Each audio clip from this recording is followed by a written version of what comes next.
saya Ridho Aslori.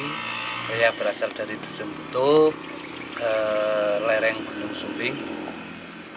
Kebetulan saya juga punya lahan, punya ladang di sekitaran lereng Gunung Sumbing yang konstruksi tanahnya miring, jadi lawan terjadinya longsor.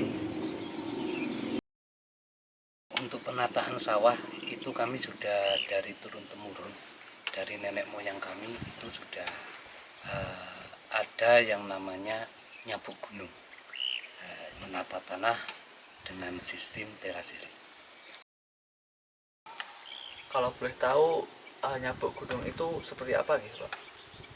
Nyabuk gunung adalah pengolahan tanah yang dibuat sistem terasering, atau namanya bahasa Indonesia adalah sabuk, artinya memberi ikat pinggang, kayak ikat pinggang. Jadi sabuk gunung adalah untuk mengikat tanah supaya tidak longsor ketika terjadi musim hujan.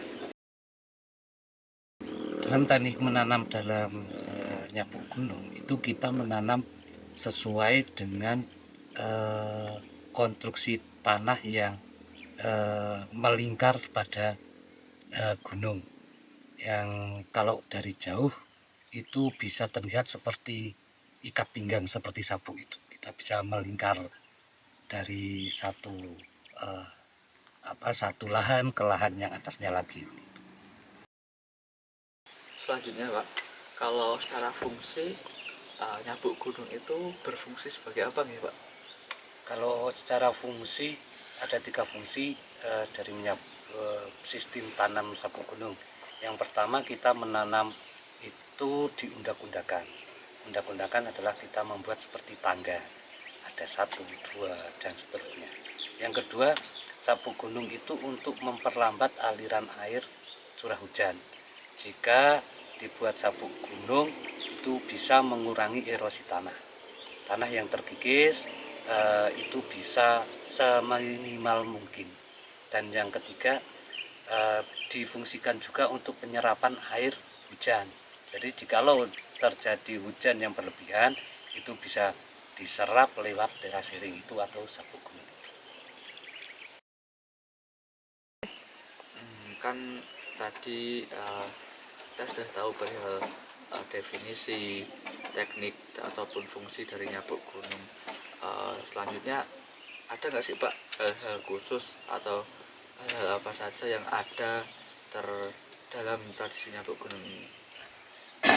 Hal-hal yang kita lakukan untuk nyabuk gunung itu ada beberapa hal. Yang pertama, kita membuat larikan dulu. Larikan adalah undak-undakan seperti tangga yang fungsinya untuk mencegah erosi. Dan yang kedua adalah membentuk kotakan.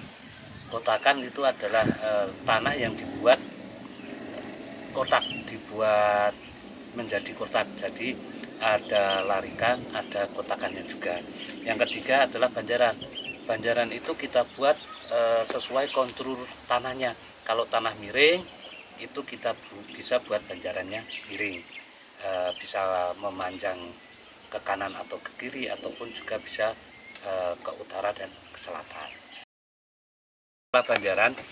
Banjaran itu kita membuat ledukan adalah kotakan yang berada di paling bawah lahan, yang fungsinya untuk menahan air.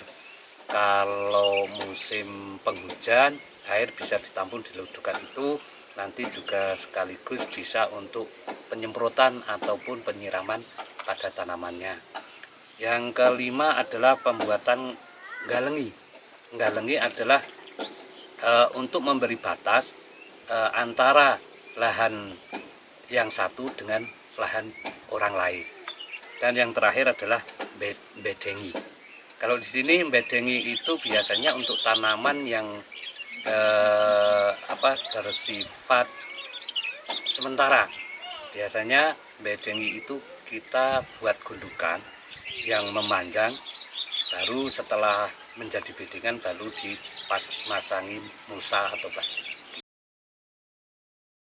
Kalau di Dusun Butuh sendiri, apakah semua warga di sini adalah petani Dan kalau enggak berapa sih Pak persentase warga butuh ini yang menjadi petani di sini? Kalau di sini itu memang mayoritas petani, tapi persentasenya sekarang setelah adanya desa wisata itu berkurang. Dulunya yang kalau pedagang juga ada, tapi cuma sedikit. Sekitar kalau sekarang itu yang petani itu sekitar Untuk membuat sawah yang menerapkan sistem nyapu gunung ini, uh, di sini tuh bikin sendiri atau masyarakat melakukan secara bersama-sama? untuk membuat sistem sabuk gunung itu kami buat sendiri-sendiri.